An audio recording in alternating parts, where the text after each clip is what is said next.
So if you spent, let's say, 10 years saving up to buy a house, and for 10 years, you're like putting money in the savings account, and you have like 100 grand saved up after 10 years, let's say. And then COVID hits and inflation hits and all this stuff, that 100,000 is now worth 50,000 when you go to buy your house. And you're like, but I saved for 10 years. What the fuck, right? But the same story with Bitcoin. Holy smokes. Let's say you would have been buying Bitcoin all along, and instead of 100 grand in the bank, you were just buying Bitcoin every time you had a little bit of extra money for savings. That 100 grand would be worth millions in the same 10-year period. Isn't that crazy?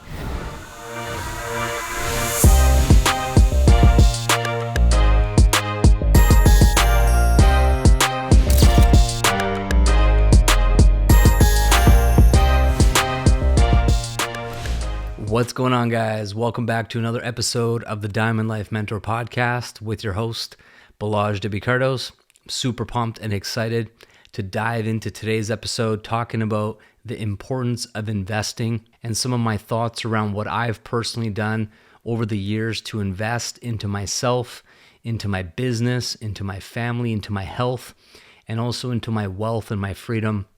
And before we dive into it, I just want to make sure that you understand that this is not meant to be investment advice. This is meant to be just my thoughts, my personal choices, my personal opinions, and by no way am I telling you what you should do with your money, with your time, with your focus. Those are personal choices. Now, when I grew up, as you know already from previous episodes, the concept of investing money and growing wealth or having money or assets appreciate was completely off the radar for me. I didn't even understand it, was never taught it. As far as I know, my parents didn't do it or prioritize it or really learn too much about it. And so for the longest time, the idea of wealth, the idea of investing, the idea of assets that appreciate in value and also potentially cash flow and, give you some consistent income back while it also appreciates, those concepts, those ideas were foreign to me. And it might be foreign to you as well. And if that's the case, that's normal, right? Most people in the world are not familiar with investing. They're not familiar with their financial literacy. They've never been taught these things in school by their parents, by the government, and so on. And this isn't meant to be a deep dive into my portfolio or what to do with your money or anything like that. It's just meant to be more broad and some kind of introduction around wealth for most of you if you're not quite at that stage yet to be prioritizing it. And I'm going to share with you a couple of my own personal beliefs that really helped me shift my financial thermostat, my financial blueprint, and also my net worth over the years. Now, my net worth today is multiple 8 figures, and it's taken time for me to really truly understand what to do with my income. And I've made mistakes. I've, spent a lot of money, but I have a certain perspective that is unique to my story. It is unique to my journey, and you're going to have your own perspective around this as well. And that's why it's so important for you to realize that I am not giving you financial advice, but I might share with you something that resonates, that makes sense for you, and you may want to consider it. But by no means should you make the decision solely on what I say on this episode. It is extremely, extremely important when dealing with any sort of financial investment that you do your own due diligence, your own research, and that you make a decision based on what you want to do. And regardless of what ends up happening in the future, you are at peace with the fact that you made that decision. And you don't point the finger, you don't blame it on anyone else, because that isn't fair, right? It's not fair to you and it's not fair to anyone else. There are people out there that try to deceive you and scam you and trick you into spending your money on stuff that only benefits them and it doesn't benefit you. And unfortunately, there's a lot of that out there. My intention for this episode is actually because some of you, quite a few people actually asked me for my thoughts on some things I mentioned on some recent episodes regarding something like Bitcoin or crypto or some other investment opportunities and vehicles. And I'm going to share with you a little bit about that. So first of all, this whole idea around investing is different to the concept of saving. Now, most people, right, the middle class, lower middle class, they come from a background in lack and scarcity. When you come from a background of lack and scarcity, you have this deep, deep, deep fear that there's not enough, right? And when you listen to someone's language, when you listen to someone speak, you very quickly can sense this feeling that they are scared and have a deep subconscious belief that something's going to go wrong. It's like a constant anxiety that there isn't enough money, isn't enough time, there isn't enough control around a situation, and they need to have all the details figured out, or else they feel like a panic, like that uncertainty of what might happen that they haven't really thought of. It gives them like crazy fear. And it is rooted in a lack and scarcity energy and a lack and scarcity consciousness. And it usually comes from feeling and experiencing that as a kid growing up with basically that being the frequency that the family operated on. So when you experience lack and scarcity, what typically happens is parents start to teach their kids to be extremely frugal, don't spend money on anything you don't need, save a penny for a rainy day, basically constantly be worried and afraid that something might go wrong. And if it does, what are you going to do? And be ready, and only buy things like secondhand, and only buy things with a coupon code, and only buy something if it's on sale. And all these kinds of things become like deeply ingrained in this person's identity and how they show up. And that has a place in a certain season of people's lives. And I'm not necessarily saying that it's completely wrong or not smart or whatever, but it is a very, it is a strategy in the game of life that will not lead you to the big points. It will not lead you to the abundance. It will not lead you to a massive life. It will basically keep you just a little bit ahead of bare survival, right? Like you will be crushed by inflation. You will live on the basics. You will never evolve your consciousness to meeting your wants. And you will stay stuck in servicing your needs and the needs of those around you your whole life. And for me personally, that's not the way I want to live. I don't like the idea of just the bare minimum, the basics, the essentials, just my needs. Because if you stay your entire life only focusing on what you need, let's be real, you don't really need that much, right? To have a very simple life focusing on your needs is very easy to achieve. It's very comfortable. You don't really have to try. You don't really need to have anything more than a job that pays the bills, has food on the table, a roof over your head, and maybe just a little bit of extra money left over and a credit card for you to buy some stuff, throughout the holidays and birthday presents, and like keeping it super basic, super simple, and just pinching pennies, saving for a rainy day. And you can't save your way to wealth. And this is a big misconception that so many people sign up for that I believe truly is a scam. I believe it's a scam for people to believe that they can just stop spending, $5 a day on a cup of coffee or, going out for dinner on date night once a week. Oh, don't do that. That's a waste of money.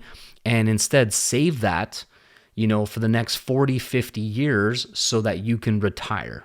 That is such a scam. Just like retiring at 55, 65, I believe is also a scam. This comes with the same sort of suggestion, right? This thought process. So anyways, when you save a portion of your income to invest it, that's a different story.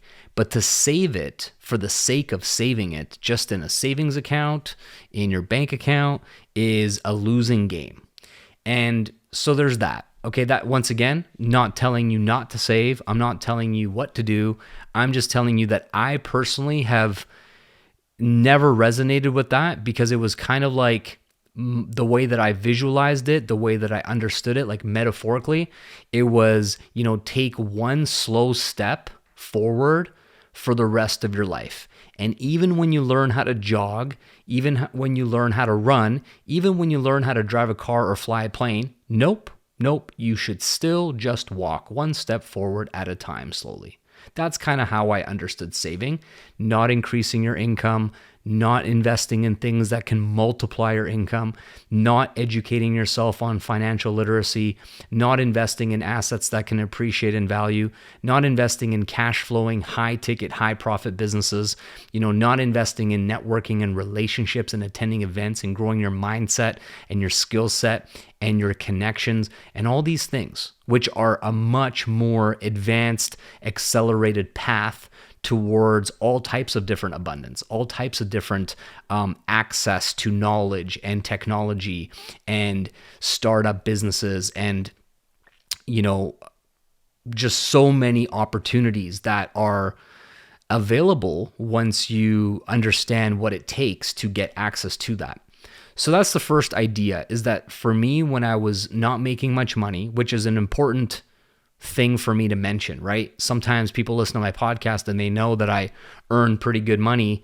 They go, oh, it's easy for you to say Balazs because you make X and you can do this and you can do that. That's not what I'm talking about right now. I'm actually talking about back in the day when this whole idea of like how to get ahead, right? What am I able to really focus on and do at this particular time where I was making very little income?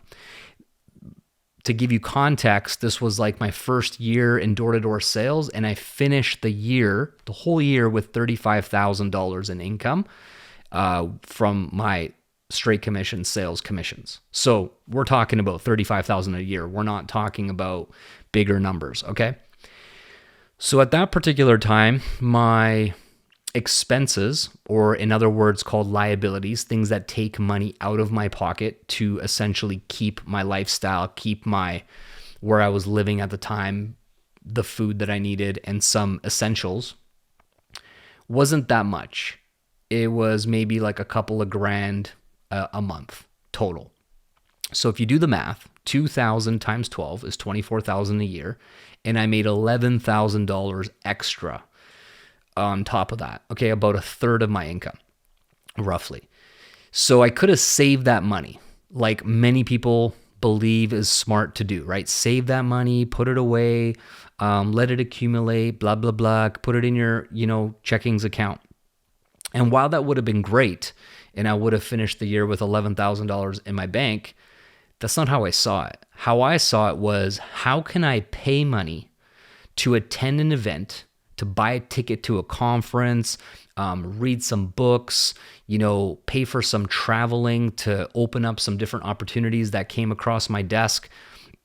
And how can I just get myself in the right rooms with people smarter than me, who make more money than me, who have better connections than me? Because that was more valuable to me than, whatever 10 grand sitting in my bank account. Because I knew I was just getting started. I knew that I was young. I was at the beginning of my life. I did not have a home. I did not have kids. I did not have a whole bunch of responsibilities that were crippling me from a financial standpoint, where I just had so much to spend on. I was like, nah, man, I'm just going to double down. And I had this mentality of all in, right? Like chips all in. And I started with very little chips per se, right? Like 10 grand isn't that much money. So I went all in with my 10 grand. But I was only looking for one or two little things that could then teach me what I needed to know to get to the next level. And then the next year in door-to-door sales, I made $75,000 in my second year. And so as you can imagine, that 10 grand that I went searching for different things ended up educating me, learning some skills, meeting some people, and ultimately guiding me to like leveling up my knowledge and my skill set so that I became a leader, became a manager, figured out how to train people, and I started getting an override off of some of their sales.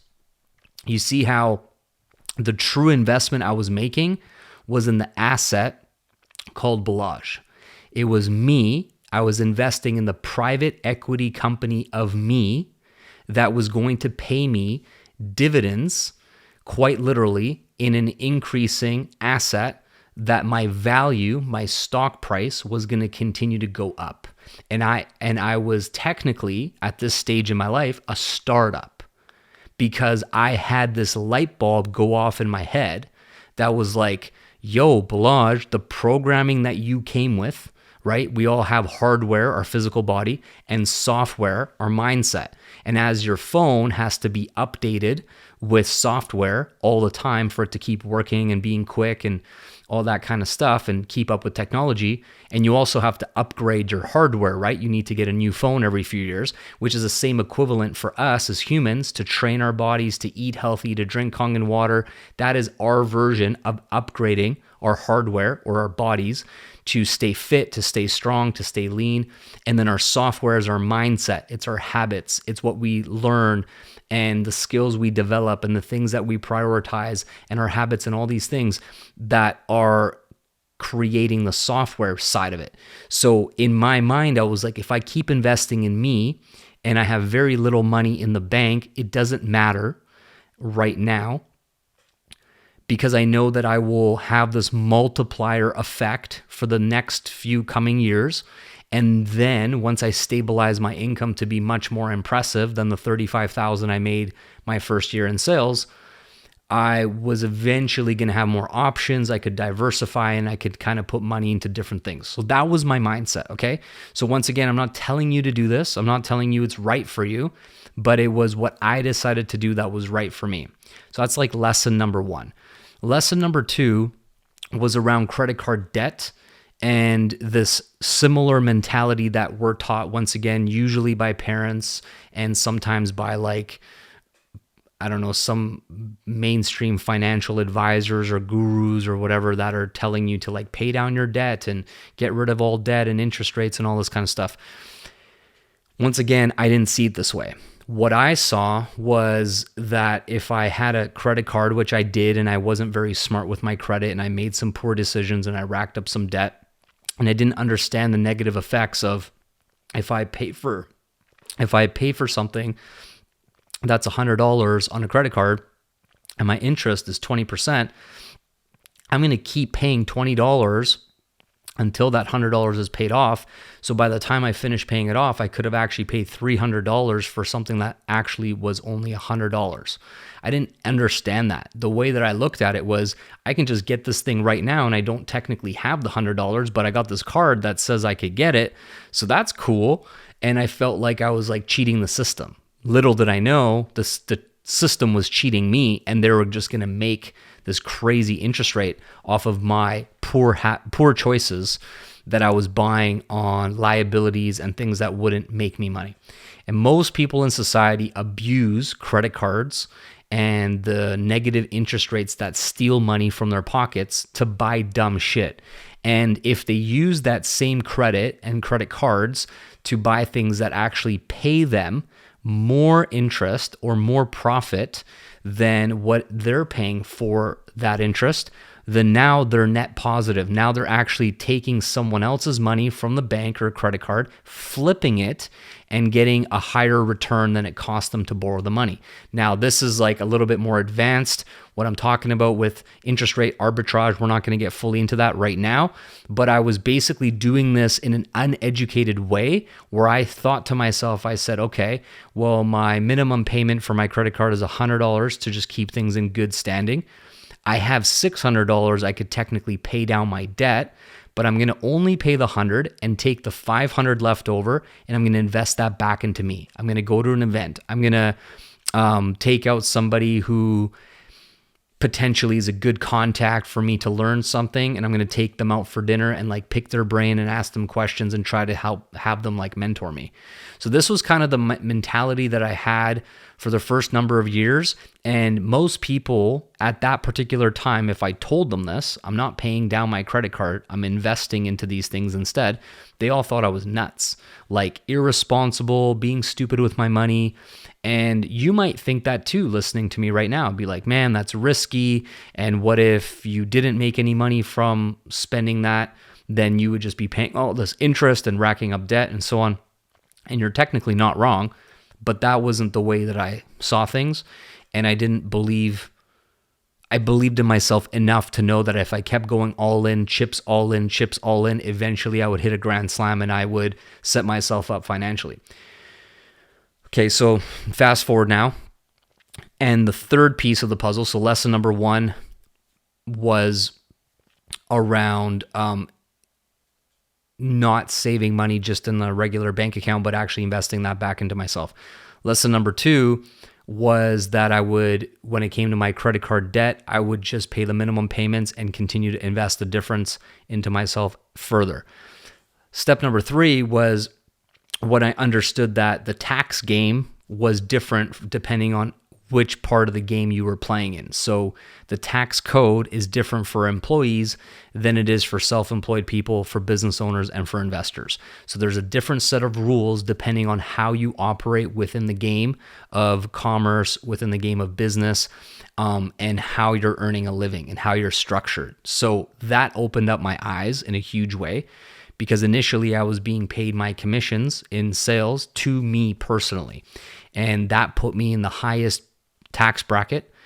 And so I learned about incorporating. I learned about setting up a business, setting up a company where I was now being able to be paid as an independent contractor to my business, which opened me up for some tax benefits, for some tax write-offs.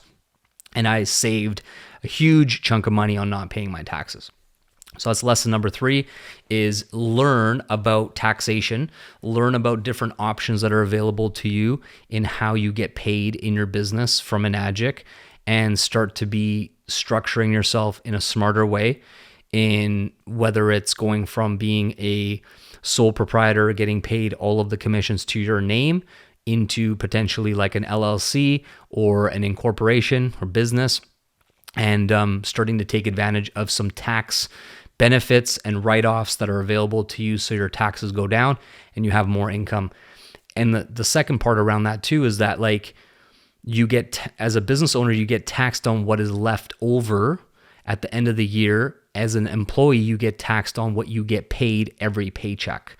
So you just get taxed way more times overall as an employee, whereas as an entrepreneur, you basically can invest into yourself, you can invest into your business, you can invest into advertising, you can invest into a new phone, a new computer, tools that actually are needed. You can invest into business trips and events where you educate yourself and learn and network and meet people. And after you spend that money, which technically is all going into the asset of you, it is increasing your stock price, your value. Then you pay taxes on what's left over. Big difference when it comes to your taxes. So that's the next one. After that, the next piece that I looked into was, how can I further reduce my taxes? And one thing that I discovered and learned much about was around different types of life insurance policies. Now, one of the benefits of life insurance policies is that you can actually use cash value insurance set up in a very specific way to put your money into the insurance policy. It will grow compound interest without being interrupted. And then you're able to borrow against the cash value of your insurance. And because it's a loan, that is also tax deductible. You don't pay taxes on loans to yourself with the intention to pay it back. and the collateral is your life. So the insurance policy has no questions, no crazy paperwork, no credit check, no like hassles, because they're like, if you die, which you will for sure one day, we get our money back and we deduct it from your life benefit that would be paid to your beneficiary. There's no risk for them. And you get access to your capital via a loan, but your principal, which is what you were paying into it all along, continues to grow uninterrupted, essentially giving you your money twice, which might be a little bit hard to understand and it might be going over your head a little bit. But there are some really great resources out there that you can check out around infinite banking and becoming your own banker that can educate you further on this. And it's not available everywhere in the world. I believe it is available in Canada and the US. So that is something to also look into. And what really interested me initially about this was that the money that I would have paid to the government in my taxes, I actually paid that into my life insurance. And essentially, like, I paid myself instead of the government using this strategy. Okay, the next thing. So then there is obviously a variety of different things that you can invest into, right? You can invest into stocks and index funds. You can invest into real estate. You can invest into precious metals. You can invest into crypto and Bitcoin and many, many, many different things, right? And that's just like the tip of the iceberg for where you can put your money. Now, it's important, once again, to do your due diligence, to do your research, to see what resonates for you with your investment threshold, your risk tolerance. There's a lot of different factors, your income level, your time horizon, which means how old you are, how many years you have for your income to continue to grow. If somebody is like 65, they have very different priorities financially than somebody who's 25, if that makes sense, right? So as I looked into it more and more and more, the main two that I really resonated with in terms of investments was real estate, and primarily luxury real estate that would appreciate in value and also has a lifestyle factor to it, an enjoyment factor to it, where I could actually utilize it, spend time in it, be there with my family while it continues to appreciate as a world-class luxury type of property. And, we live in our current home here where we've been in for 7 years, and it's gone up, $1.5 million in value since we've lived here. So that's been a smart investment. And not only that, but we grew our Enagic business and our Enagic income to a point where it's a cash flowing asset, which I kind of skipped over. But when you're looking at what to invest in, first you're investing in the asset class of you. Then you need to invest in a high profit business that can be cash flowing for you with passive income. Because when you do that, every single month, you basically get another check or a bunch of checks, depending on how you set things up.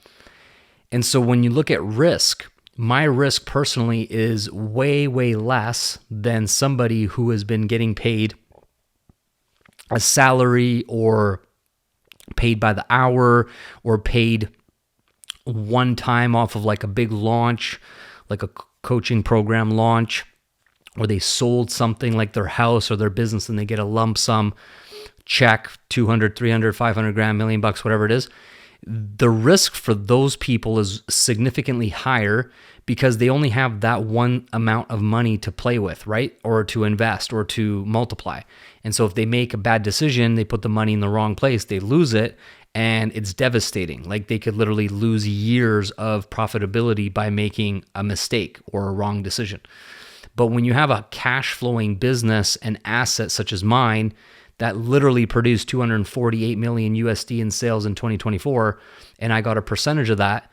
Every single month, I literally get the same amount of money, or it continues to increase, so that when I'm looking at where to put it and invest it, I get a new opportunity. I get a new chance. I get a new, even if I mess up, which I'm still very careful not to mess up, but even if I did mess up, it is not like devastating to my financial situation where I lose everything or whatever. It's like it just comes again the next month.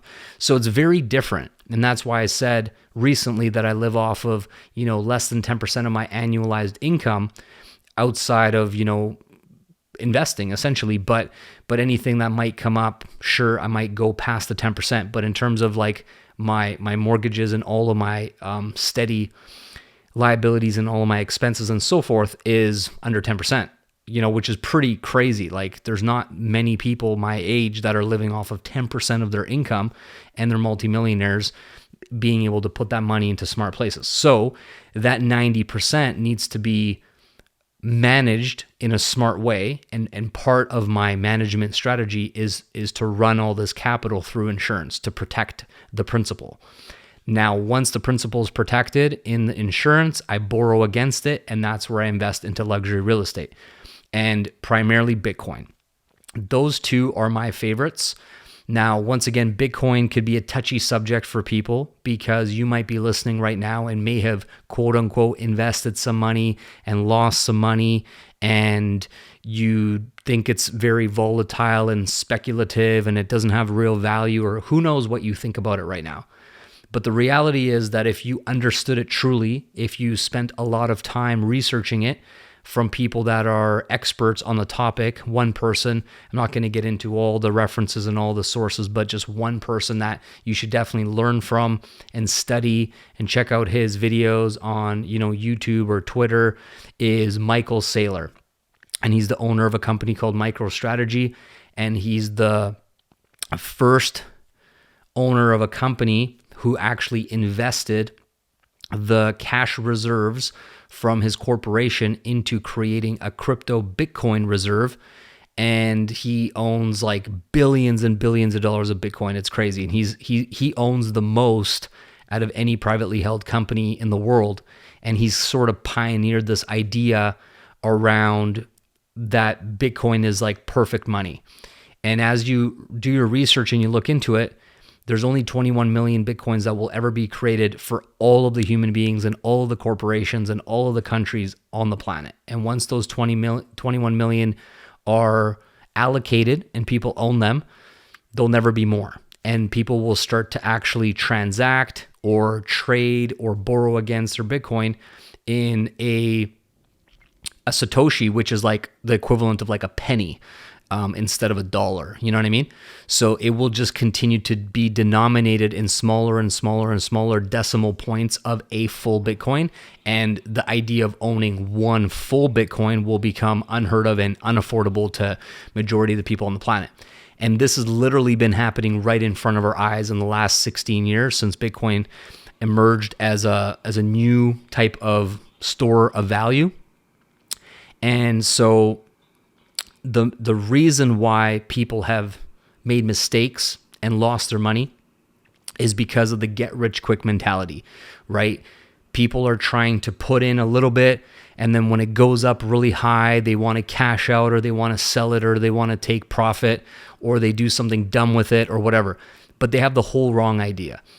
The idea that I personally have is I'm just going to buy it and hold it forever. Like, that's it. It's as simple as that. And it's boring, and it's not sexy, and it's not like making like a bajillion% profit on some kind of meme coin called like Buttcoin or all this stuff that you hear about, which is fine if you do that and you're into that and you speculate and you gamble and you want to just like turn $100 into $100,000 or whatever. I'm not personally into that myself. I like to follow Warren Buffett's, investment philosophy, which is rule number 1, never lose money. And rule number 2, never forget rule number 1. So that's kind of more the conservative approach that I have, especially with something like Bitcoin, is just continue buying, accumulating as much as I can and holding it forever. Now, if you're in a position where you're not making a crazy amount of money, I don't necessarily recommend that you dump all of your money into Bitcoin. But if you're able to, buy a little bit, $50 a week, $100 a week, even small little fractions that would be the equivalent of you saving money in the bank and just saving it here and literally knowing that you're not going to touch it and you don't need it for at least 10 plus years, then I believe personally it's a really smart place to put our money and turn it into this digital store of value, which is called Bitcoin. So do your research, look into it. Keep your Bitcoin and your crypto extremely safe. Get educated on safe handling of it. Don't share your private keys. Don't keep it online. Don't write it down somewhere where people can take it from you. Be very careful not to click on links. There's all kinds of scams that email you where, like, if you click the link, they can go into your digital wallet and drain it and take it, and like all these kinds of like horror stories. So you have to be very, very careful in how you protect it. You have to educate your spouse and your children on what it is, how it works, and make sure that in the future, if you pass on that legacy and you hand over a reserve of Bitcoin, however much you have, that they're good custodians and stewards of it, so they don't do something stupid and buy a car with it or buy a house with it. Because one of the things that I've noticed that people also make the mistake of is, let's say you bought Bitcoin when it was worth $10,000 as an example, and it went up to 50,000, right? You think like you're so smart because you just took money from 10,000 to 50,000. And then you take it out and you sell your Bitcoin and you go buy that $50,000 car and it feels so good. And you're so like, yeah, I killed it because I got this $50,000 car for 10 grand. And then you wait 3 years, wait 4 years, and you check your balance on your Bitcoin account that you cashed out for that $50,000 car. And that $50,000 car is now, the Bitcoin that you spent on it is now worth $250,000. And so you're like, oh my God, I bought this depreciating liability that was cool because of my money went up, but I cashed it out. And now this car that is not as nice anymore because it's 3 or 4 years old, it has tons of kilometers on it and needs maintenance and it breaks down, you got to switch the tires and blah, blah, blah. I now actually paid $250,000 for it. Ouch. And then you wait 5 more years and it's now $500,000. You wait 5 more years, it's now $1 million. This is what's going to happen with Bitcoin. And so no matter what, when you cash out and you spend your money, your Bitcoin, eventually, if you give it some time, 3, 4, 5, 10 years, it will be astronomically worth more than whatever you spent it on. And what's really interesting about this is that back in the day, if you were to buy a car with cash versus Bitcoin, it would have been like 100 Bitcoins would have bought you the car for like 50,000 US. But as time goes on, it's now like half of a Bitcoin for $50,000. It went from 100 Bitcoins to half of 1 Bitcoin. Does that make sense? So everything in life will become cheaper when you transact in Bitcoin in the future, but you shouldn't ever sell it. You can borrow against it. There's other ways for you to utilize it, which we're not going to fully get into right now. But it's really, really fascinating that it's a deflationary type of currency. So the value intrinsically must continue to rise and go up over time. Yes, it's volatile. Yes, it fluctuates. Yes, there's a bear market. Yes, there's a bull market. There's a lot of variables and a lot of factors that are complex. But at the simplest, basic, most obvious level that you should get educated on and do your research and watch tons of videos and really like fully understand why it is what it is and why it is as powerful as it is.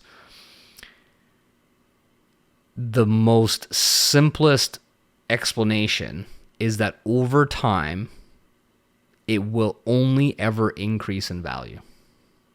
And our fiat currency that the government prints anytime they want, pretty much, and has been devalued like crazy over the last 100 years, pretty much like worthless compared to the value of $100 100 years ago to now. It's worth like $1. It's like been devalued like 99%. And since COVID, they've literally doubled the money supply in circulation, which means that your money has lost its value by at least half. So if you spent, let's say, 10 years saving up to buy a house, and you, for 10 years, you're like putting money in the savings account, and you have like 100 grand saved up after 10 years, let's say. And then COVID hits and inflation hits and all this stuff. That 100,000 is now worth 50,000 when you go to buy your house. And you're like, but I saved for 10 years. What the fuck, right? But the same story with Bitcoin. Holy smokes. Let's say you would have been buying Bitcoin all along and instead of 100 grand in the bank, you were just buying Bitcoin every time you had a little bit of extra money for savings, that 100 grand would be worth millions in the same 10-year period. Isn't that crazy? So that personally to me is the only thing I'm really interested in when it comes to crypto. There's a lot of other projects, there's a lot of other coins, there's a lot of other really cool protocols. I'm a big believer in DeFi, and there's a lot of other really great things out there. But in my opinion, nothing will ever touch the long-term intrinsic value of appreciation and store of your hard-earned money that will continue to be going up over time than Bitcoin. That's my personal belief. You don't have to agree with me. And if you do invest into some other projects, I invest in some other projects as well, like a small percentage of my portfolio. I'm really just doing it so it increases my bag to trade it and have more Bitcoin, you know? So that's my quick little investment philosophy 101. It's definitely not a deep dive. It's not telling you what to do. But if you're in this business model of a Nagic and you're just trying to make some money, quit your job, be able to double or triple or quadruple your income from your job, you're on the right track. That's what you should definitely focus on. And when we talk about paying ourselves first, when we get a paycheck, I think like 10% is a great number if you can make that happen, of investing like what your savings would be, a portion of that amount into dollar cost averaging into Bitcoin, which simply means you pick a number, $50, $100, and at the same time every week, let's say Friday, you just buy that much Bitcoin. Whatever, it doesn't matter what the current price of Bitcoin is, you just buy $50 worth, $100 worth. What's so crazy to me about this is that most people, when they look at the price of Bitcoin, they're like, well, I can't afford it because I can't afford to buy a whole Bitcoin. But that's not how it works. You can buy a fraction of a Bitcoin. You can buy literally any amount, $50, $5, $100, $1,000, it doesn't matter. And I've literally told my friends about Bitcoin so many years ago, probably 8 years ago, 9 years ago, something like this. And some of them have still never bought any, not even $100 worth. It just blows my freaking mind. And instead, they're proud of themselves for saving money in the bank that has literally been rotting and losing value every single day for years and will continue to do that. Kind of crazy. And it's because they're ignorant to it. They won't study it. They won't research it. And they won't really get it. But the adoption rate of Bitcoin right now is faster than the television and the computer and the internet, which is crazy to think. So every single day, the amount of people in the general public are starting to get it, and some of them are investing with very little knowledge about it, but they just know that they got to get in on it, and it's like a gold rush, digital gold rush, so they're buying some. But also some things that are potentially going to be happening in 2025 with Donald Trump being elected president and him being a pro-crypto president where he believes in it and he wants to back it and support it with his administration, is they're looking at having a Bitcoin reserve for the country. And imagine they print endless amounts of money and then they invest that money into Bitcoin, and then these other countries around the world, they start getting strategic Bitcoin reserves as well, the same way we used to have a gold standard, a gold reserve many years back. That's going to drive the price of a single Bitcoin up like crazy. So I think that it would be silly, no matter who you are, to at least not buy a really small amount that isn't going to jeopardize your livelihood and it's not going to jeopardize your income, and it still gives you plenty of money to invest into your business, invest into ads, and be able to go to trips and events and things like this, because you got to invest in the asset of you first. Your mindset, your skill set to allow you to be successful in your high profit business with an Nagic.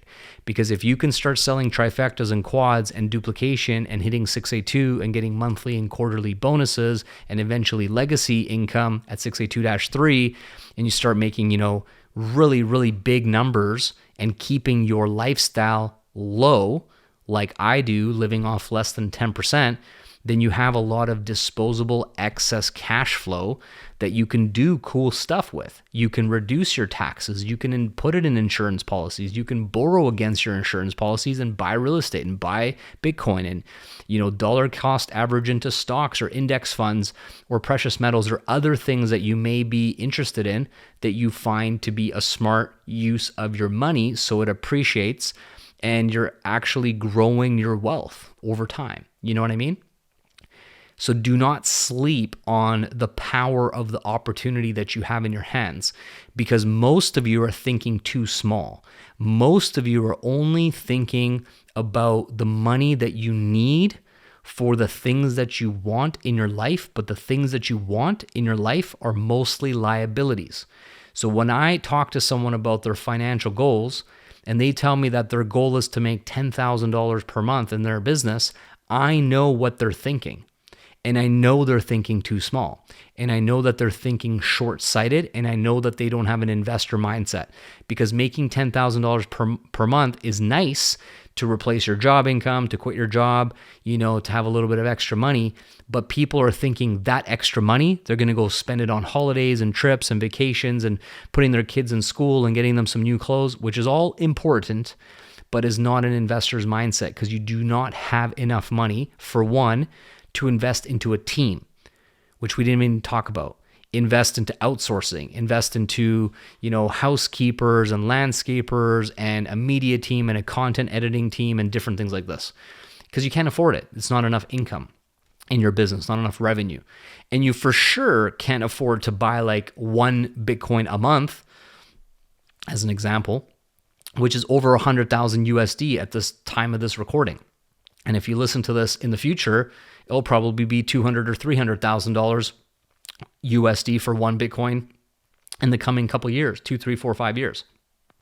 Once again, that's not financial advice or income advice or any guarantee that it will go up that high, but the likelihood of it continue to go up is pretty much guaranteed over time. We just don't know exactly when it will reach certain levels and how long it will take. But if you have a long-term mindset of 5, 10, 15, 20 years, it will be shocking, jaw-drop shocking of how much this will continue to increase over time. So be smart, take this business seriously, set bigger goals. There's no reason why you can't be making $50,000, $100,000 or more per month with an Anagic when you really take this business seriously and you increase your need to grow your income. Not your wants, but your needs, right? Because we always get our needs met. We will always meet our musts. If you must make $100,000 a month, you will learn and figure it out and ask the right questions, invest in the coaching, invest in the mentorship, invest in the asset of you, so you can unlock your potential, start earning the bigger income, and then start moving that money around and increasing your financial literacy and how to manage those funds and be smart with it and not spend it on dumb shit, and buy it on assets that appreciate in value and also give you cash flow. All right? So I wish for you to truly take the concept of legacy and wealth creation seriously, because you have the business vehicle to do it. You have the business model to do it. You have the compensation plan to do it. You have the mindset and the skill set to be able to learn what you need to do to increase your income to such an amount that it becomes so fun, because rather than shopping on Amazon or going to the mall or buying dumb shit you don't need, your fix of spending gets shifted. That whole thing like retail therapy, and like you're stressed out so you go shopping, that actually ends up shifting into investing therapy, where you're like, man, I'm so pumped because I just invested into some real estate that I'm excited about instead of buying some dumb shit on Amazon. That's the shift you need to make. And when you're going to spend money, you should ask yourself, should I spend this or should I invest it? And one last final thought that I forgot to mention earlier is when you think about ads and getting a return on your ad spend called ROAS, one of the things that's so fascinating about this concept is when you go around your house, right? I'll give you an example. Walk around your house everywhere, all the rooms. Doesn't matter how big your place is, but go in the whole house, go in the garage, go in the closet, go in your storage, all that stuff. And look at everything and see if you were to sell it right now on like Facebook Marketplace or Craigslist or some other website that you can sell secondhand stuff, how much do you think you can get for it? And you might not think it's much, right? So you look at something, you're like, I could probably sell for $20. I could sell that thing over there for $50. I could sell that thing over there for $100, whatever. Now here's what you have to think about is how many leads could you potentially generate with $20 running Instagram ads, Facebook ads, TikTok ads? Let's say it was 5 or 10 leads. It doesn't seem like a lot, but what if one of those leads buys a quad and you make thousands of dollars in commission? Then you're quite literally an investor who took some junk in your house, some clutter, something that you don't even use because you don't have time to enjoy it, some toy you bought your kid that they're over, some electronic thing that you don't play with or use anymore, some other thing, and you look at it and go, I think I can get $20 for that. You flip it, take the 20, invest it in ads, get some leads, make some magic sales, and make thousands of dollars. And if you actually went around and sold all the shit in your house that you don't need anymore, and you invested it into ads to turn it into a profit, you might make 5x, 10x, 20x, 30x returns on these small little investments from selling shit you don't need. Now, here's the good part, is if you did sell something you kind of like or you miss it, maybe it was a PS5 or I don't know, something like this, you're like, I kind of missed the PS5. You're still trading a PS5 for a 10x return on a quad sale, as an example.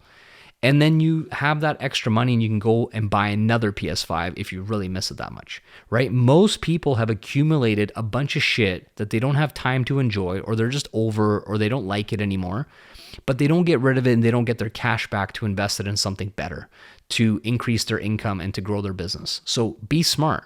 Go sell everything. If you have stuff in the garage, a bike, a canoe, a motorcycle, a lawnmower, I don't know, stuff that like, yeah, you kind of use it and you kind of need it, but is it the end of the world if you got rid of it for the next 6 months, 3 months?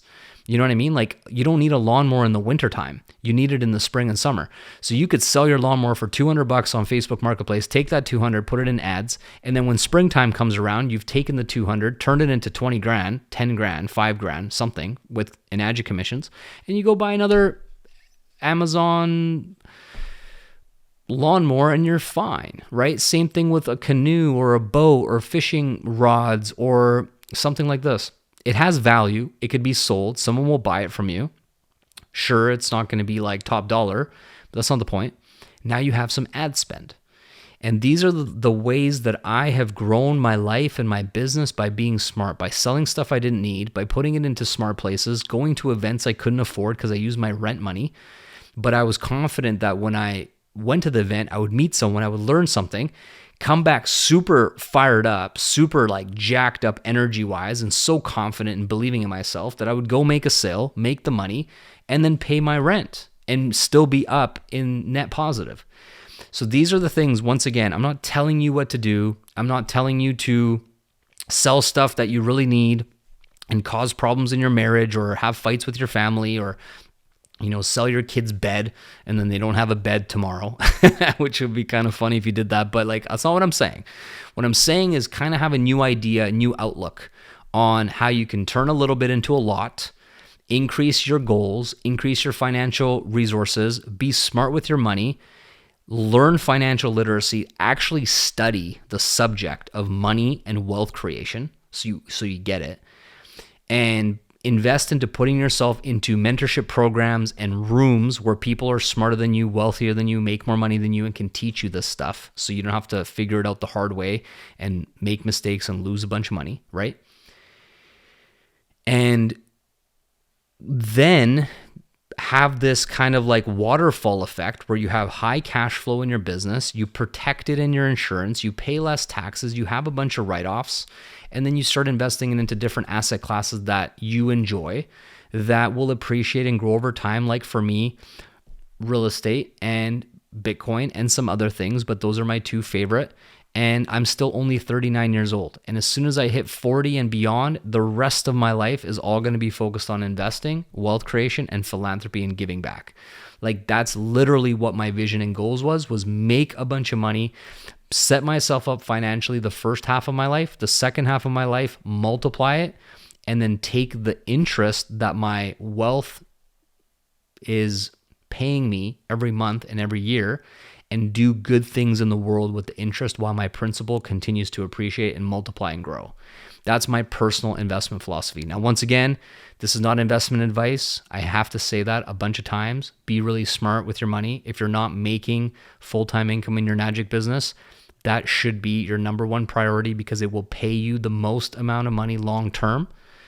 And the only other thing I would say is buy a little bit of Bitcoin on a regular, consistent basis. In my opinion, you should do that because over the years, it will only ever be worth more and more and more as long as you're not trying to turn it into a quick win and then cash it out and be all scared and be like, oh, my $50 turned into $250. Now I'm going to sell it. If you're going to be like that, just forget it.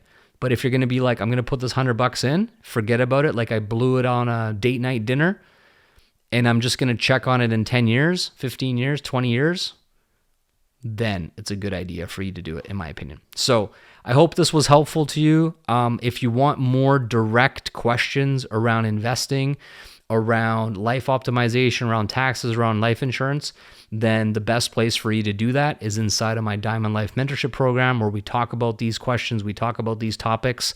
You'll be able to find the link to book a call with my team in the show notes below, or go onto our Instagram account at Official Diamond Life.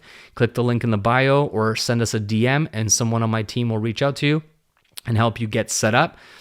This is currently the last quarter, the last 90 days of me doing live coaching calls inside my Diamond Life Accelerator. We've already done one of them. There's 5 more calls to go. And so don't miss out. Get inside, ask your questions, get in the hot seat so I can coach you personally directly and help you get to your goals that will eventually lead you to your investment goals and also to the wealth creation goals that you have. All right, I hope you enjoy this episode. Please go ahead and check it out on my YouTube channel and subscribe on YouTube. And if you have any feedback or anything you want to share, that is the best place for you to actually contact me is in the comments section on YouTube. After you subscribe on each individual episode, I read all those comments personally. So make sure you go there and you leave your thoughts on every episode that you resonated with on my YouTube. Subscribe there and share this with your friends, share this with your team. And I can't wait to see you on the next one. Have a good night. Take care.